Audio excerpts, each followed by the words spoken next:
I remember that several of the videos that were taken down were videos in which I explained what happened to my nose, why I had to have surgery on it. When I was 14, my sister got mad and punched me in the nose. Well, I didn't know because my parents never took me to the doctor. Was that my nose was broken.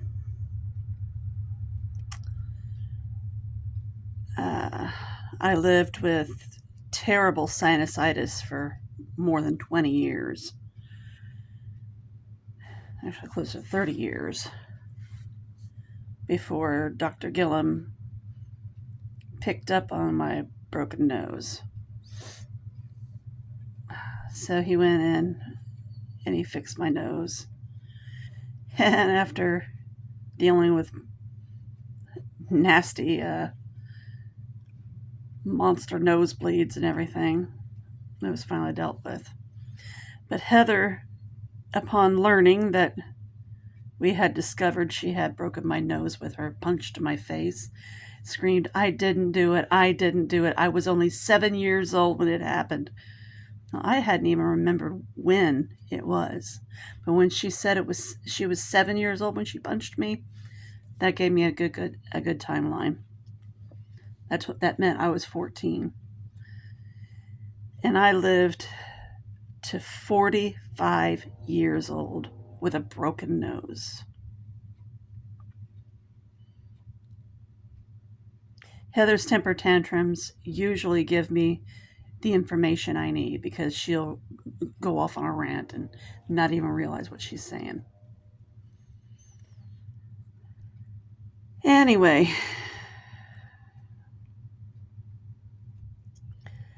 then she was bragging about when we were kids, I would get mad and throw things around and this and that and the other thing. That never happened. But she said I deserve to be spanked. Because I was throwing a temper tantrum over her stealing my things. Yes, I was.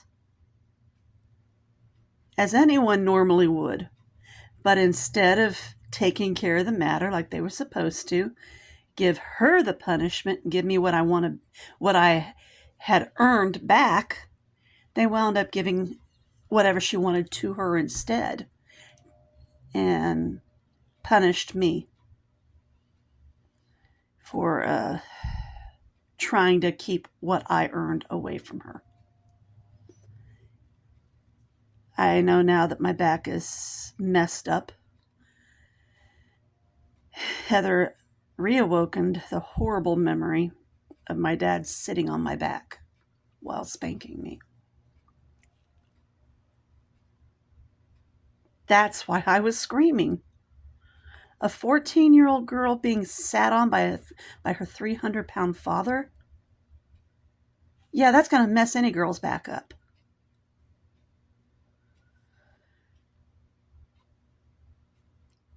And yet Heather would be in the other room laughing at my pain, laughing at my screams. And then she comes on her video and says, "No, I didn't. No, I didn't." I could hear her loud as day. It's etched in my memory forever.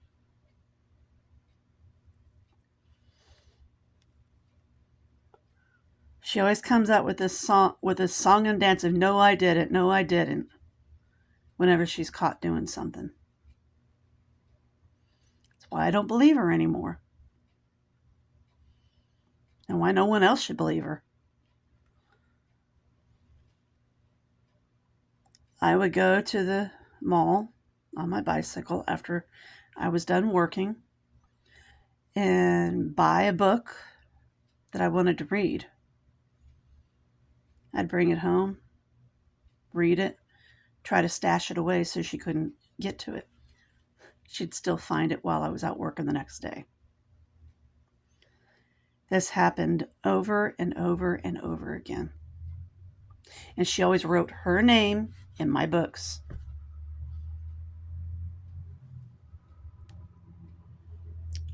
every single time. Even when I left for the Air Force, I came home and she had appropriated my Bible that the church had given me for graduation. A leather-bound Bible with my name written on it in gold letters. And when I took my Bible back, she's screaming, "That's mine, that's mine, that's mine." And I said, do those gold letters spell out your name or mine? Yours.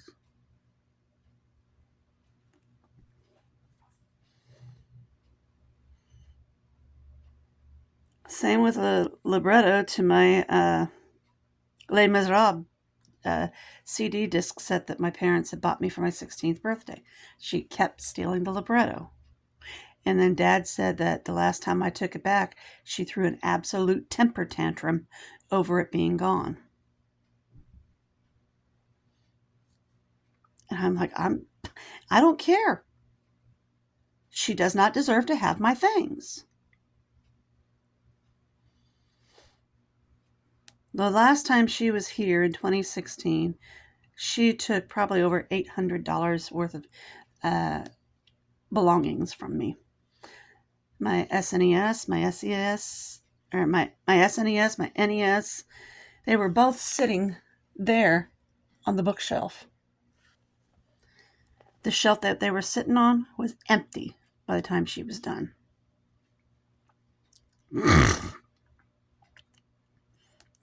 She took sheet music. God, I can't remember what all she took, but she took a lot. I estimated everything to be over $800 that was missing from my house.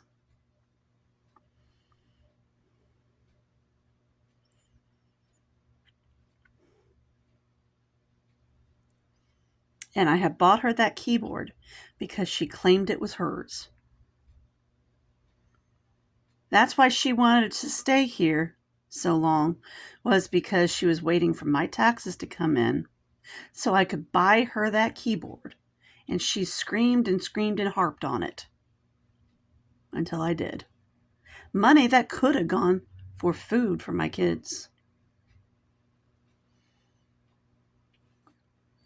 And it wasn't the last time that year that she took money meant for food for my kids.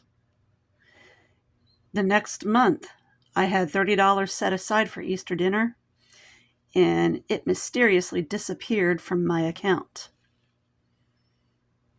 I got an email from my bank saying it had been spent on gaming diamonds for a game I didn't even play, but my sister did. She started yelling about that too, telling Aunt Terry I was on a bus with the other people. How could I have done it? I didn't have my computer. I said, Aunt Terry, she had her phone. That's all you need. And I had foolishly let her use my card once to buy something. I forget what it was now. She retained that information in her phone.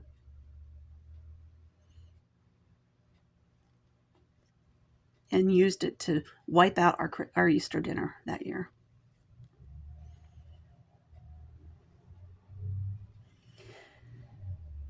She went on to hack my Google Pay so that every time I tried to record another debit card in my Google Pay to use online, she'd hack that new card over and over and over all the time. She had ample opportunity to do so. Whenever I was at work, she had all that time to get my information from my computer or what have you.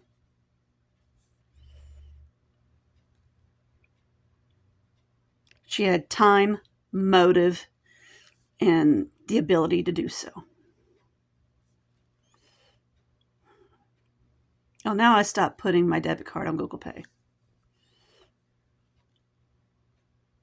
And from what I understand, she's throwing a temper tantrum about that because now she can't access my account at all. because every time she got caught, I would go in and change my debit card again.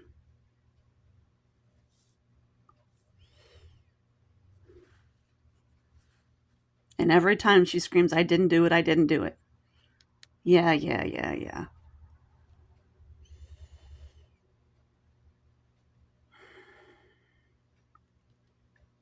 When it came to DCS, I saw her write on Kiwi Farms before Kiwi Farms was taken down. Her handle was Summer Summerland on there, and she had written right after her name, yes, that villainous Heather. But she wrote that Dad molested us. No, he didn't. That I molested her as a kid. No, I didn't. I was far too busy and trying my best to stay away from her. That I made her help me molest my kids. No, I didn't. And if she did, I will come after her one day for that.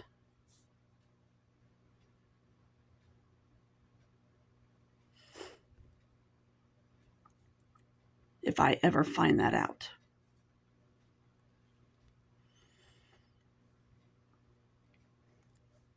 I'll come after her legally.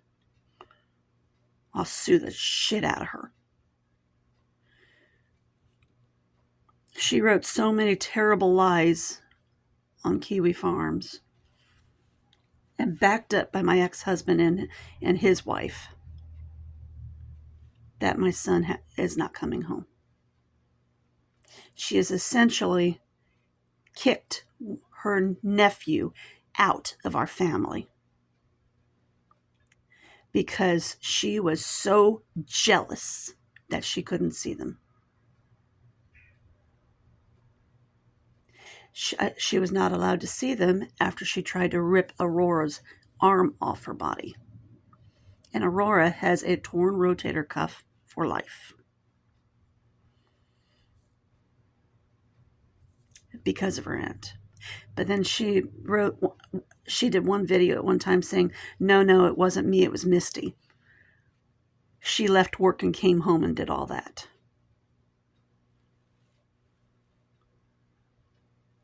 Deflect much?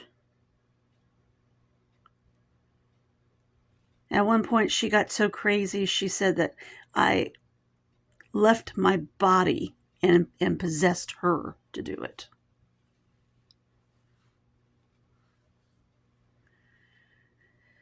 Another time, she claimed that Josh Ellis time traveled forward and stole my stuff while I was taking her home. Then she wrote she made another video saying that I said that. Gaslighting much? Deflection much? And then people wonder why I want nothing to do with my sister. I've been through all of this over and over for more than 40, almost 50 years. And she claims that I'm lying and this and that and the other thing. Sorry, but it's the truth. The attack in 2001, she attacked both Trisha and me. Trisha came away with a bruise to her face when Heather got one punch in on her, even though I was trying to protect her. I had my body shielding Trisha's body. I was covered in bruises.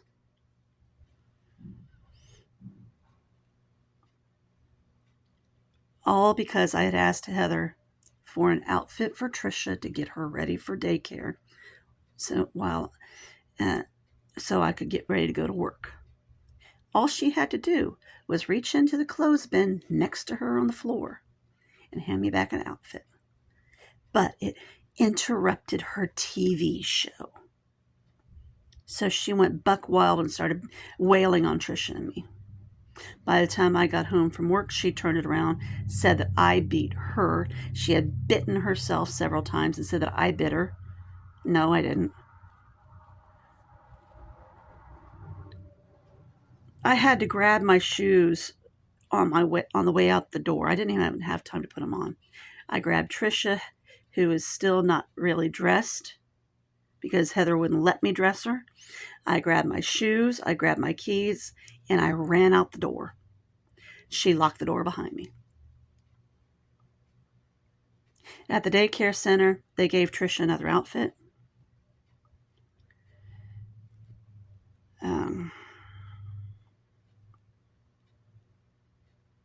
I called Mom and I told her what happened, but by the time I got home, she'd turned it all around.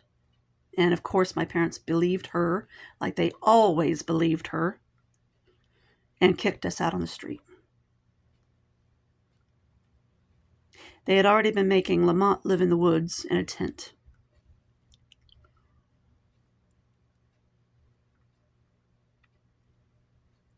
So,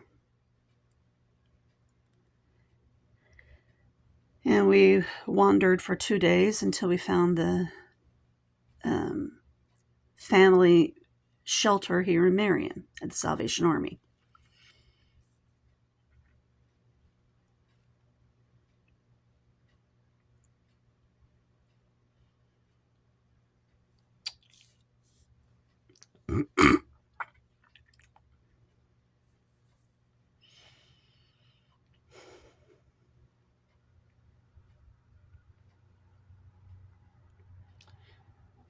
Then my parents said, "Don't worry, she'll come home." No, we never did. We never did. 2 years later, we're settled into a HUD placement in a 2-story townhouse. Nice. And I had just gotten a job at RCA. Mom calls me. "Can you move back home, please? I need your help. Heather's been hurting me." Dad was in the hospital. And I said, "No. I've just gotten us stabilized here. I've got a good job. I've got a good place to live. And we saw what happened last time I came home." It erupted into a huge argument.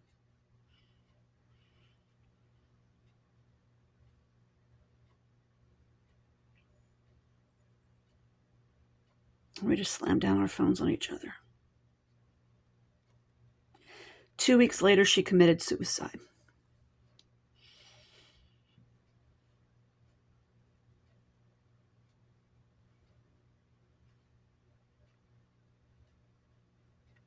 That day, I knew something was wrong. I needed to go home. Not call home, but go home. And I regret that I didn't. Heather admitted that she had seen Mom writing her note and that Mom was distraught. And she goes, "You'll be all right, Mom." Walked out the door to her basketball game.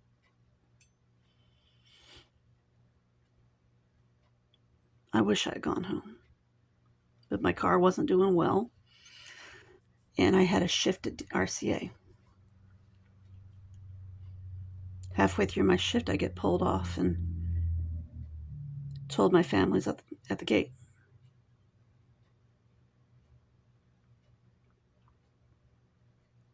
My aunt, the pastor's wife, Lamont, and my daughter were all standing there. Aunt Terry grabs me by the arms and tells me my mom's gone.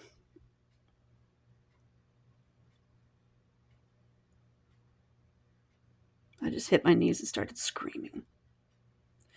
One of my friends from inside the plant went to check on me and asked me if I was all right. And I said, "No, I'm not. My mom's gone."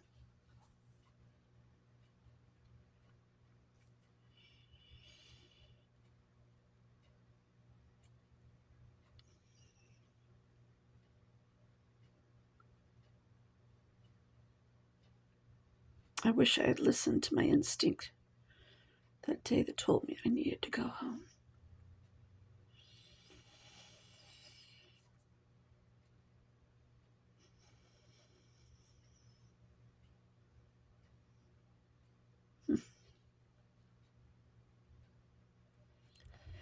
She had committed suicide by taking 2 entire bottles of sleeping pills and taking a bath. She had a knife next to her. Dad came home and found her.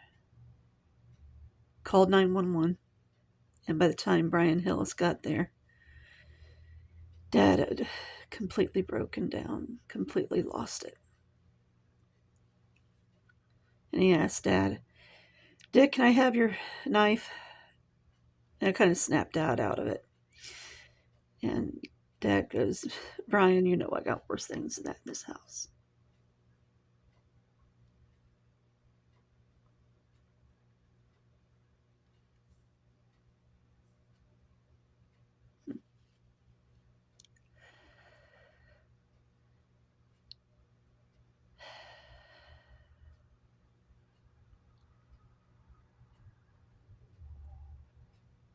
And since then, my family's not really been all that supportive of me.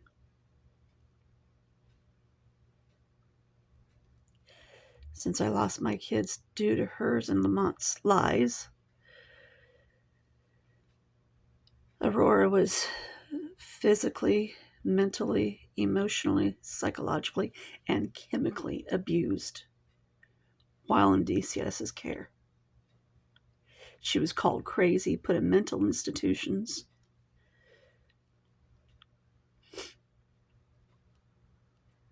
All because she refused to be adopted.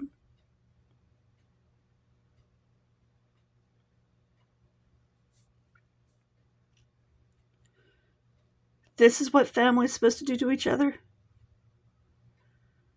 Destroy each other? Then I want no part of family, except for my own.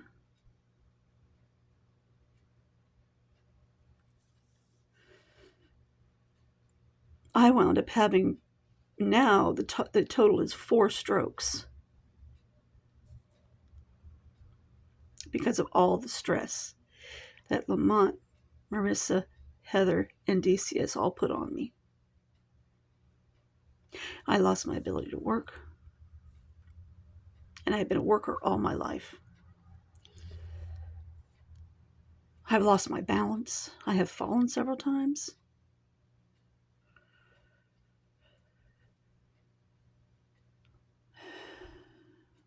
And while I hide it, my pain gets worse.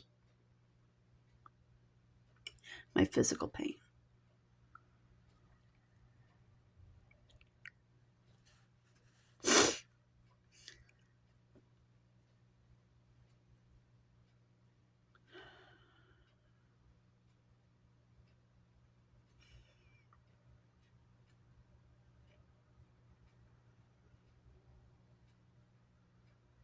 From what I've heard from other people in Logansport, mine is not the only family she's destroyed. In fact, I have friends online, Allison Chichu being one of them, and Cammie Garrison. She destroyed their lives too.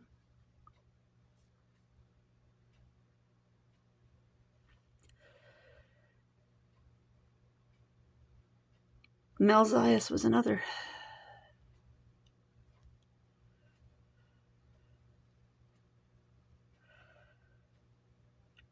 She destroyed all of their lives.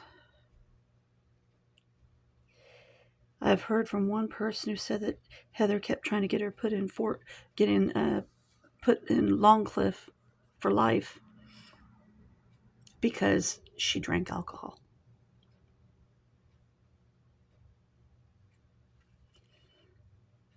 Heather tried to say it, from what she said, Heather tried to say that was a criminal activity.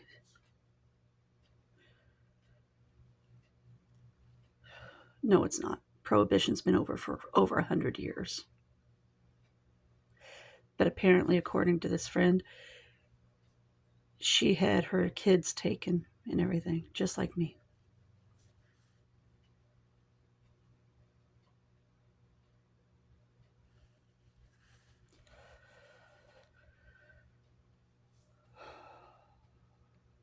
Heather is good at only one thing in this life, and that's destroying other people's lives.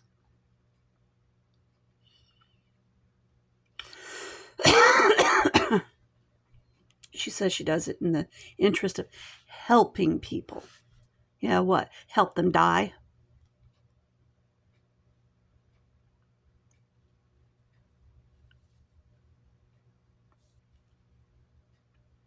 She claimed in her video that I'm narcissistic. I'm the one who's kleptomanic, even though I've never stolen anything in my life. I'm the one who's schizophrenic and bipolar, and even though they've already ruled out schizophrenia and bipolar both. But I'm narcissistic because I tell my story.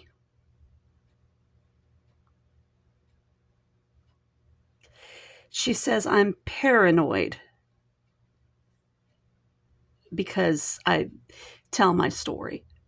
And yet she's the one who is claiming that I'm looking for her all over the internet. That's deflection. That is complete deflection.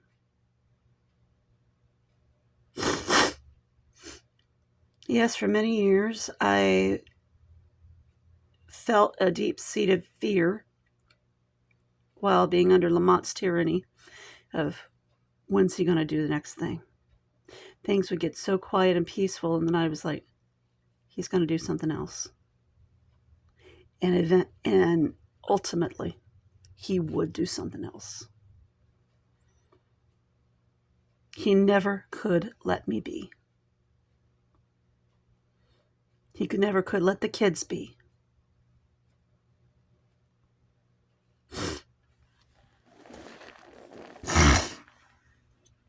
And that's what drove his daughters away from him.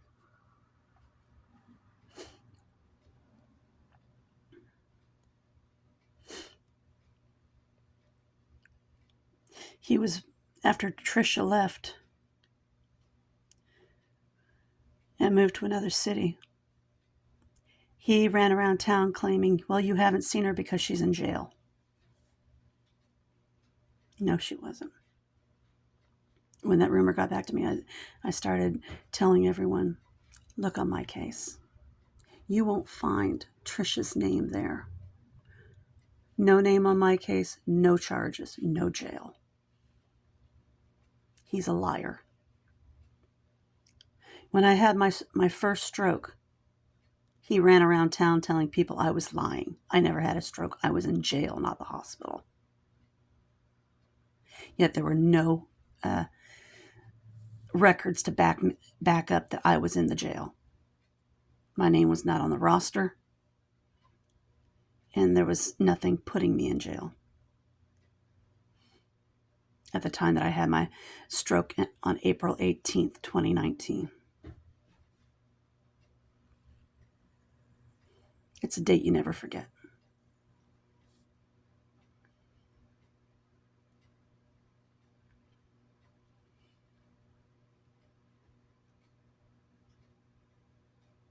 I lay on my floor in a coma for 3 days. When my spirit house guest finally got me up, I had double pneumonia. I was half paralyzed, dragged myself downstairs, tried to call the hospital main line, and I hear, 911, stupid. Oh, yeah. When you have to have a spirit tell you the correct number to call, yeah, you're really out of it.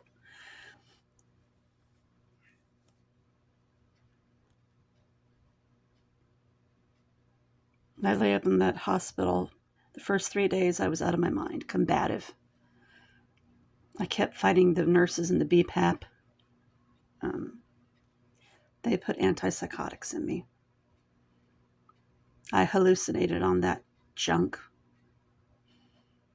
Saw spider infestation all over the room. Spiders are my worst fear. I saw walls of skin with eyeballs coming out of them. Thanks for the nightmares, MGH. Thanks for saving my life, but thanks for the nightmares too. And There's only been 2 times in my life I've ever hallucinated, and both of them was on drugs in that hospital.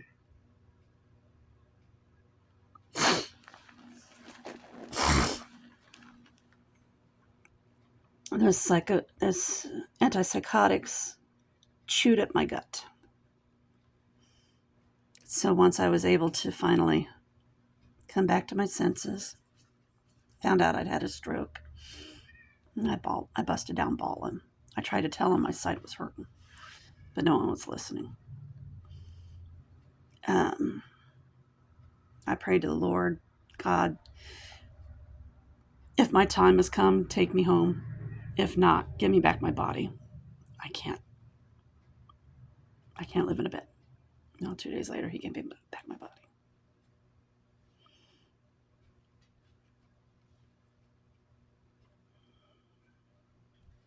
It's not as strong as it once was.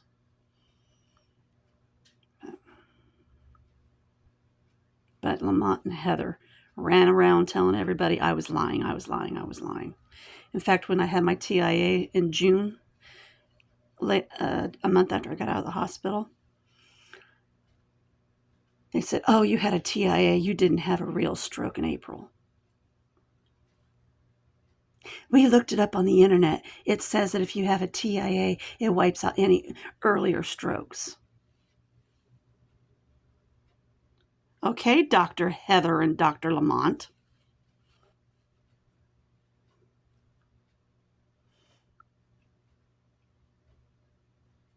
And I had another TIA later that year in October. Fun times. 3 strokes in 1 year. I later went on to have another stroke. It's almost 2 years ago now. The acute ischemic stroke. Aurora and Chris found me. So, adios.